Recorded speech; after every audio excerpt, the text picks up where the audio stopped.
नमस्कार। आज हम योगों के श्रृंखला में षोडश श्रृंखला हम उसकी पिरो रहे हैं या माला में पुष्प पिरो रहे हैं। हमने देखा है कि हम पहले पंचमहापुरुष योगों का आधार क्या है वो समझने की कोशिश की, उसके अर्थ क्या हो सकते हैं, वो कब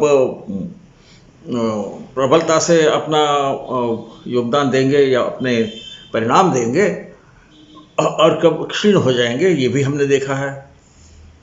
फिर हमने रुचक योग देख लिया है। अब हम आगे जा रहे हैं, हम जाएंगे भद्र महापुरुष योग की तरफ। ये भद्र महापुरुष योग तब होता है जब बुध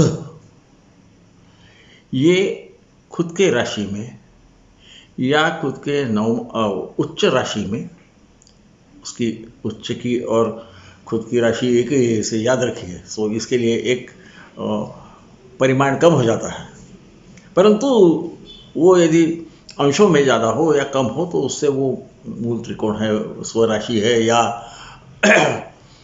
उच्च राशि है, ये तय होगा। यानी कन्या राशि में या उसके खुद के राशि में, जो कि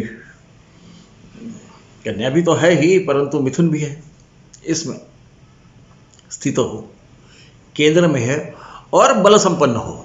केंद्राधिपति बल भी ही, ऐसा हमने पहले देखा है। पहले जब हम पंचमहापुरुष की व्याख्या समझ लीजिए, हम उसके बारे में जब हमने बात की तो उसमें हमने देखा, तो उस वक्त होता क्या है।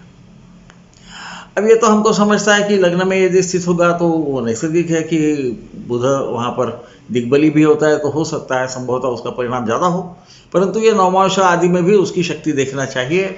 सूर्य से उसकी नज़दीकी कितनी है, दूरी कितनी है, इसे देखना चाहिए, ताकि हम वो बलपूर्ण है या नहीं, बलवान है या नहीं, ये समझ सकें। इसमें मैंने बोलने की ज़रूरत नहीं, ये जो भी उसके परिणाम दिए हैं ये केवल अकेला बुध हो तो उसके परिणाम है। उसके साथ जब ग्रह आएंगे वो अपना अपना प्रभाव डालेंगे, कौन से भाव के अधिपति है इसका भी प्रभाव डालेंगे, इसे ध्यान रखिए। और सहसा जो इन सब पंच महापुरुष योगों में जातक के शरीर का वर्णन किया है, उसके लिए मेरा ऐसा मानना है कि वो योग लग्न में होना चाहिए, क्योंकि लग्न तनुभाव है। नहीं तो हम कई बार गलती कर सकते हैं, करेंगे तो नहीं, आप विद्वान हो, आप तो वो समझता भी है, फिर भी मैं बता रहा हूँ, क्योंकि शार्दूल प्रतिमा पीन वक्षा गजगति पुमान ऐसा कहा गया है। यानी वो शेर के समान दिखता है, सिंह के समान दिखता है। शेर में भी तो बाघ और ये में गड़बड़ न करे तो सिंह के समान दिखता है। उसकी छाती काफ़ी चौड़ी होती है और धीरे धीरे चलता है। पीन वक्ष यानी बड़े या कठिन शक्तिशाली, ऐसा कहते हैं। पीन जानुभुज, शक्तिशाली आजानुभुज रहते हैं, यानी उसके हाथ जो है घुटने के नीचे जाते हैं, कम से कम घुटने तक पहुंचते हैं और शक्तिशाली रहते हैं। इसका मतलब अच्छा मस्कुलर होता है, ऐसा समझ लीजिए, स्नायु युक्त होता है, स्नायु उसके अच्छे गठीले होते हैं, ऐसा हम उसका अर्थ निकालें। फिर बोलते हैं प्राध्य चतुरश्च, विद्वान होता है, चतुर होता है, योगविद, जिसे योग का ज्ञान है, ऐसा भी होता है। योग के अनेक अर्थ हैं, परंतु हमें यह समझना चाहिए कि यहाँ योग जो है ये मन के एकाग्र का द्योतक है, ऐसा हम समझे, क्योंकि मन और बुद्धि जब एक हो जाती है तो उसे योग कहते हैं, है ना। तो आप लोगों को तो मैंने समझाने की ज़रूरत नहीं है, शायद मैं जब अंग्रेजी में बोलूँगा उस पर ज़्यादा बोलूँगा, क्योंकि आंग्ल भाषिक के लोगों को शायद वो न समझे। और क्या होता है, इस तरह से हो गया क्या? नहीं, सात्विक नैसर्गिक है। अकेला बुध होगा तो वो शुभ ही माना गया है। शुभ नाग्रश्च, इनके पांव जो है ये कमल के समान होते हैं, ऐसा कहा गया है ना। सात्विक तो होता ही है, तो नैसर्गिक है। जैसा कि हमने देखा कि सत्व होगा, शक्ति भी होगी। सत्व का एक अर्थ शक्ति भी होता है, और जिसका सीना विशाल हो, जिसके बाहु भी पीन यानी शक्तिशाली हो, तो नैसर्गिक है कि यानी ये तो बोलने की भी जरूरत नहीं कि ये शक्तिशाली होगा। और इसके जो चरण कमल है ये सुंदर होते हैं, ऐसा कहा गया है। अब ये सुंदर का अर्थ तो बहुत कुछ हो सकता है, परंतु इसके पांव सुंदर होते का मतलब ये साधारणतः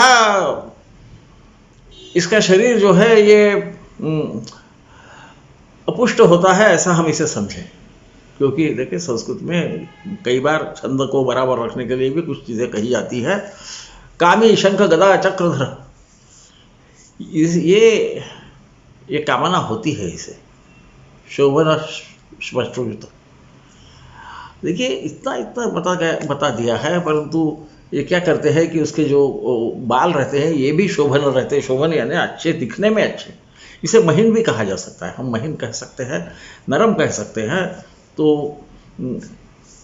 ये तो होता ही है। तो ये तो सब उसका सुंदर होने का उपलक्षण है, ऐसा आप समझ सकते हैं। कामी है, शंख गदा चक्र है ना, शरकुंजरा, ये चिन्ह जो है ये इसके हाथ में होते हैं।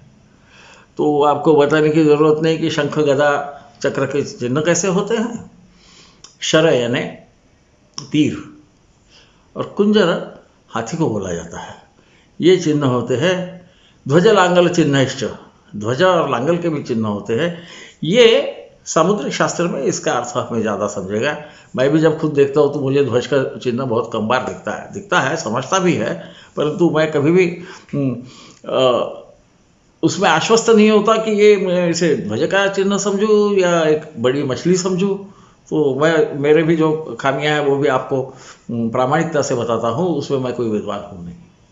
सुनासिकश्च, उसका नाक भी अच्छा रहता है। इसका मतलब ये दिखने में अच्छा रहता है, क्योंकि हम जो देख रहे हैं, कोमल शरीर है ना, बहुपुष्ट है, सीना चौड़ा है, ये सब शेर के समान, सिंह के समान दिखता है आदि। ये इसका मतलब वो अधिकार युक्त भी दिखता है, ऐसा भी हम समझ सके। राजा के समान दिखता है, ये भी हम समझ सकते हैं, क्योंकि ये शार्दूल जो है ये उपमान है राजा का। शार्दूल यानी सिंह है ना। तो हम आपको याद होगा कई जगह पे राजाओं के दरबारों में सिंह का, उसका सिंहासन जो रहता है वो सिंह के ऊपर बैठा रहता है, वहाँ सिंह के चेहरे लगाए रहते हैं। पीछे में सहसा सूर्य रहता है, ये सूर्य भी राजा है सूर्य मंडल में, अपने ग्रह मंडल में, इसे न भूलिए। देखिए ये जो चिन्ह है ना, अलग अलग जो दिए होते हैं, इनके भी कुछ हर एक मतलब होता है। इसी प्रकार हाथ पे जो चिन्ह है उनके भी अर्थ है। ये सामुद्रिक शास्त्र के विद्वानों को ज़्यादा अच्छे से समझेंगे। मुझे जितना समझता है वही मैं आपको समझाने की कोशिश करूँ। मुझे जो नहीं समझता वो मुझे मालूम है, ऐसा आभास पैदा करना मेरे प्रकृति में नहीं है। फिर और क्या होता है, ये शास्त्रविद होता है, इसे सब शास्त्र पता होते हैं। बुध है, हमें मालूम है कि बुध को कोई भी चीज़ जल्दी समझ जाती है ना, जल्दी समझ में आती है। ग्रास्प जिसको बोलते हैं, किसी भी चीज़ को तत्काल समझ लेने की क्षमता होती है, सब शास्त्रों का विद्वान होता है। धीर, गंभीर प्रकृति सहसा होती है। पृष्ठकुंज, इसके बाल जो है, मैं खैर नीचे में श्लोक देने की कोशिश करूंगा ताकि गड़बड़ न हो जाए, मैं कुछ भूल जाऊँ, कभी कभी हो जाता है, तो आपको याद रहे। तो इसके काले बाल रहते हैं, थोड़े घुंघराले भी रह सकते हैं। स्वतंत्र सर्वकार्येषु स्वजनधिमान, तो ये सब काम में स्वतंत्र होता है, यानी स्वतंत्र बुद्धि का होता है ना। हर आदमी स्वतंत्र ही है, जब पैदा होने के बाद में कुछ दिन के बाद में जो उसका होगा मतलब स्वतंत्र बुद्धि का होता है। सब कार्य करने में सक्षम होता है, अपने स्वजनों की ये रक्षा करता है। स्वजन प्रीणक्षम में बोला है, ऐश्वर्यम भुज्यते चास्य, ये ऐश्वर्यवान होता है, जिसे हम अंग्रेजी में वेल्दी कहते हैं। ऐश्वर्य का भोग करता है का अर्थ ये है कि ऐश्वर्यवान होता है, नैसर्गिक है।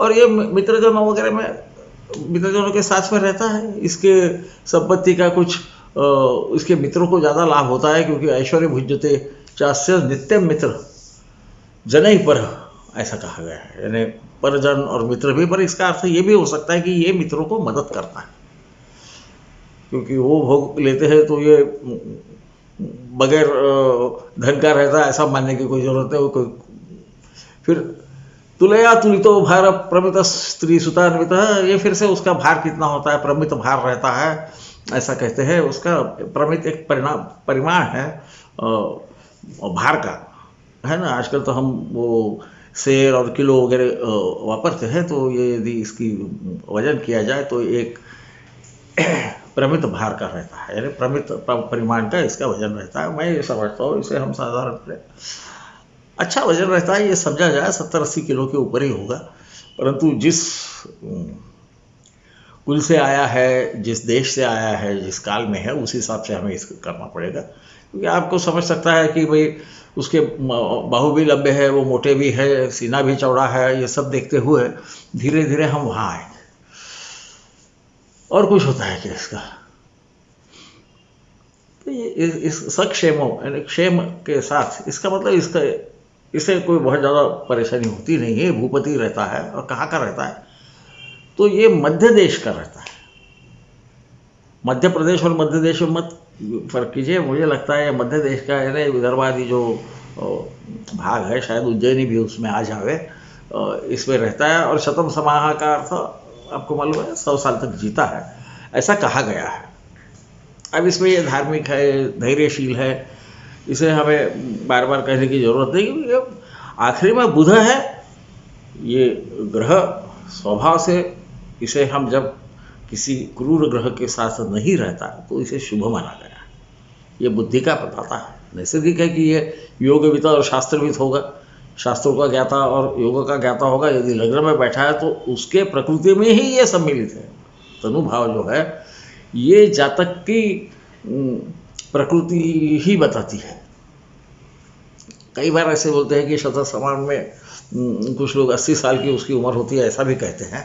परंतु ये तो खैर हर एक का, हर हमारे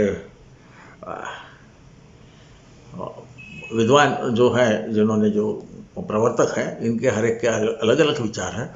उसके कारण भी अलग अलग हो सकते हैं, वो भिन्न भिन्न कारण मुझे मालूम नहीं है। पर मैं ये समझता हूँ कि शत समा का संबंध जो है वो ये भी हो सकता है मध्य देशम शतम समा, तो ऐसे 100 राज्यों का वो राजा होता है, ऐसा भी उसका अर्थ हो सकता है। और अब विक्रमादित्य के तो कुछ हमें मालूम नहीं, पर हो सकता है कि उसमें उसके जो जन्म राशि कुंडली थी उसमें इस प्रकार का कुछ योग होगा, क्योंकि वो बहुत विद्वान समझा जाता था, उसे काफ़ी ज्ञान था, है ना। वो 32 पुतलियों की आपने कहानी सुनी होगी, उसके विक्रम के सिंहासन के नीचे वो ज्ञान की सब देवताएं बैठी रहती थी आदि, ऐसा कहा गया है। तो ये है भद्र महापुरुष। परंतु ये सप्तम में यदि गया तो स्वाभाविक है कि इसका दिग्बल कब हो जाएगा, दिग्बल में एक क्षीण हो जाएगा। क्षीण होने से कुछ प्रमाण में उसका परिणाम कब। देखिए कोई भी जो योग घटित होता है वो कोई हवा में चला तो नहीं जाता, है ना। कुछ प्रमाण में तो वो देगा, समझो उसके साथ में कोई ग्रह आ गया तो कुछ न कुछ प्रमाण में तो जरूर देगा उसके फल, पूरे भले ही ना दे। या राहु के समान ग्रह है, उसको हम अंग्रेजी में अफिक्शन करते हैं, हिंदी में हम दूषित कहते हैं। दूषित कहना है ना, उसकी कोई शक्ति ले लेना, ऐसा होगा। तो क्या कुछ भी परिणाम नहीं हुए? परिणाम होंगे, पर संभवतः वो परिणाम आपको बुध के जगह, क्योंकि ये बुध से होने वाला योग है, बुध के एवज में राहु के दशा में वो परिणाम आपको प्राप्त हो जाए, ये संभावना है। ये कहाँ के प्राप्त होंगे? नैसर्गिक है, जिस केंद्र में बैठा है और जिस केंद्र को वो देखता है वो हर वक्त, बुध को तो आपको मालूम है एक ही दृष्टि, तो नैसर्गिक है वो सप्तम में होगा तो लग्न पे हो देखेगा, लग्न पे होगा तो सप्तम पे देखेगा, चतुर्थ में होगा दशम पे, दशम में होगा तो चतुर्थ में। तो इन भावों के भी फल देने की कुछ न कुछ उसकी क्षमता खुद के दशा में रहेगी। दशा एक का मतलब दशा अंतरदशा समझ लीजिए, क्योंकि हम जब किसी चीज़ का समय निश्चित करने को देखते हैं तब दशाओं के साथ ही गोचर को भी देखना चाहिए, क्योंकि ये गोचर के ग्रह है, ये थोड़ी देर के लिए उस भाव के परिणाम बदल सकते हैं। तो इसे न भूलिए। मेरे ख्याल से पहले मैं शायद इसके बारे में बोला होगा किस प्रकार से ये परिणाम प्राप्त होते हैं, नहीं बोला होगा तो आगे के किसी न किसी संभाषण में मैं ज़रूर बोलने का प्रयास करूंगा। शायद विंशोत्तरी दशक के बारे में जब बोलने लगूंगा तब इस बारे में बोलूँगा। और यदि मुझसे हो सका तो मैं विंशोत्तरी के बारे में भी बाद में बोलना चाहता हूँ कि ये किस प्रकार से इसके हमें परिणाम प्राप्त हो सकते हैं। हम ऐसे ही बोलना चाहिए, क्योंकि परिणाम प्राप्त हो गए ये बोलना धृष्टता हो जाएगी। ज्योतिषी किसी भी संभावित घटना की सूचना केवल दे सकता है, वो होगी कि नहीं ये जातक के कर्म पे भी निर्धारित है, इसे न भूलिए। क्योंकि कई बार ऐसा हो जाता है कि हमने इस प्रकार का बोला है तो हुआ क्यों नहीं। अच्छा, ये फिर मित्रों में और इसमें क्यों इसकी संपत्ति का फायदा होगा, इसे भी आपको सोचना पड़ेगा। देखिए, बुध जो है ये भ्रातृकारक, माफ कीजिए, ये ज्ञाति कारक है। ज्ञाति यानी इसके सगे संबंधी जो लोग रहते हैं, इनका ये प्रतिनिधित्व करता है। उस कारण संभवतः इन्होंने कहा है कि इसके ऐश्वर्य का फायदा जो है ये इसके परिजनों को, इसके मित्रों को ज़्यादा होगा, ये हो सकता है, या दूसरे लोगों को ज़्यादा होगा। ये संभावना है, ये संभावना को हम नकार नहीं सकते कि ये गलत है। परंतु यदि हम इसका अर्थ निकालें तो हमें ये मालूम कि ये काफ़ी शक्तिशाली योग है। ये जितना दिग्बल आदि युक्त ज़्यादा होगा, ऐसा तो वो केंद्र में बल प्रद है, ये तो बोला ही गया। उसके बगैर ये पूरा योग होता नहीं। इसलिए राहु से यदि दूषित हो गया तो ये पूर्ण प्रमाण में आपको अनुभव में नहीं आएगा, या दूसरा भी कोई ग्रह हो तो भी नहीं आएगा, क्योंकि दूसरा ग्रह कुछ न कुछ उसकी ऊर्जा तो ले ही लेगा। दो ग्रह जब साथ में आते हैं, एक दूसरे की ऊर्जा लेते हैं और एक दूसरे को ऊर्जा भी देते हैं। कभी हो सके भगवान ने चाहा और उतनी उम्र दी तो उस बारे में कभी न कभी संभाषण करने का मौका यदि आया तो मैं उस पर मेरे विचार व्यक्त करने का प्रयास अवश्य करूँगा। जब 2 या 3 ग्रह साथ में रहते तो होता क्या, क्योंकि एक एक ग्रह का हम देख रहे हैं, एक एक भाव अधिपति का देख रहे हैं क्या होने वाला है। तो इस प्रकार से हम उसे समझने का प्रयास जरूर करेंगे। ये सब जो रुचिकादि योगों के जो भाषण हो रहे हैं, या ऐसे भी योगों के जो भाषण है, ये मेरे हर वक्त के आदत के हिसाब से ये 20-25 मिनट के ऊपर नहीं रहेंगे, कम रहेंगे। तो मुझे, क्योंकि एक किसी श्रोता ने बीच में पूछा था कि इस वक्त पुष्कल योग का आपका भाषण कम में कैसा खत्म हो गया, तो मुझे उस पर जितना कहना उतना कहने के बाद में ज़्यादा कहना रहता नहीं है। आप लोग विद्वान हो, आप समझ जाओगे। इतना कह के मैं ये संभाषण अब हम यहीं पे समाप्त करेंगे। शुभ रजनी।